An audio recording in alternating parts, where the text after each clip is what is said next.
তুলে দিচ্ছে একসঙ্গে। বাড়ির সদস্যরা, তাদের আত্মীয়, বন্ধু বান্ধব অনেকে, এদের কাউকে চেনে না উমা।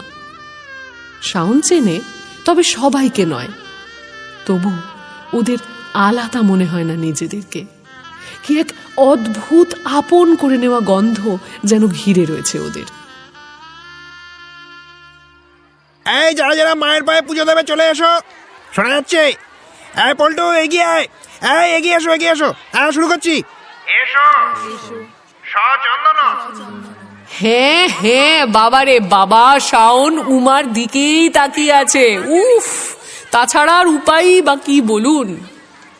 কপালের ওপর পড়ে থাকা চুলগুলো হাওয়ায় মৃদু উড়ছে। শাড়ির আঁচলটা হাতে গোটানো। হাত জোর করে চোখ বুজে মন্ত্র বলছে উমা। না,